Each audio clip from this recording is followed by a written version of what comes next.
Ne besojmë që është jashtëzakonisht e rëndësishme që të konstituohet Kuvendi i Republikës së Kosovës, që nga 15 prilli Kuvendi mbetet i bllokuar, herë me raportin për verifikimin e mandateve dhe tani me kundërshtimin e emrit tim për të qenë kryetare e Kuvendit.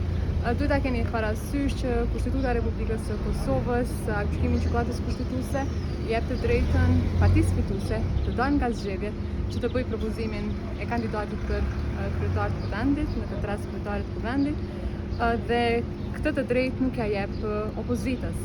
Prandaj është e rëndësishme që të kuptohen forcat politike në Kuvendin e Republikës së Kosovës, të mishrohet vullneti i popullit, sepse qytetarët e Republikës së Kosovës e kanë mbështetur fuqishëm lëvizjen vetëvendosje në zgjedhjet e nëntëshkurtit.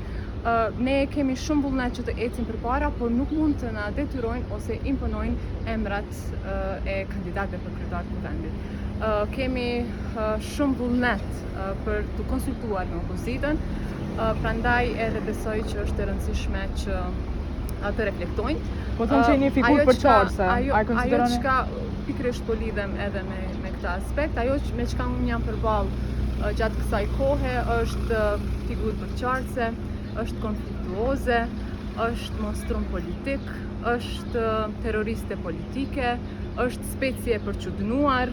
Së pari kjo gjuhë është e papranueshme, jo vetëm që po bëhet ndaj meje, por ndaj kujt do qoftë. Dhe shqetësimi im në këtë pikë është që kjo gjuhë denigruese, gjuhë mizogjene, gjuhë seksiste, i dekurajon gra tjera që të merren me politikë. Sepse kur shohim përbaltjet e grave, sot unë, Djemi Moza, Pardje Saranda, Donika dhe të tjera, natyrisht që pastaj mendojnë 2 herë apo 3 herë se a do të merren me politikë ose a do të pranojnë një pozicion publik. Së pari duhet me pas po ashtu parasysh që unë asnjëherë nuk kam pasur një funksion unifikues.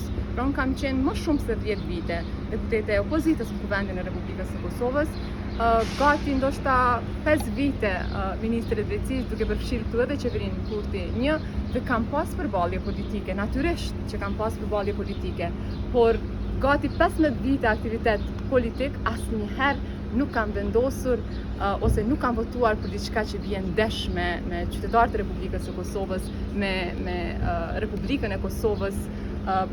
Pra as nuk kam votuar gjykatën speciale, se dje u akuzova për këtë. Ata që kanë votuar gjykatën speciale dje më akuzuan mua, unë e kam dërguar në gjykatë kushtetuese gjykatën speciale, as nuk e kam votuar marrëveshjen e prillit që parashet Zajednicën, as nuk kam votuar për amnistimin e kriminalëve serb. Pra jam krenare për veprimet e mia politike, por nuk është në rregull që të më akuzojnë për diçka që unë s'kam pasur. Pra funksion unifikues nuk kam pasur. Natyrisht që në qoftë se këta vendosin që ta japin mbështetjen për mua si kryetare e Kuvendit, mandej mund të flasim pasi që unë ta kem këtë pozitë, por nuk është në rregull që të bëhen akuzat të tilla. Po pse po dëshironi të bëni?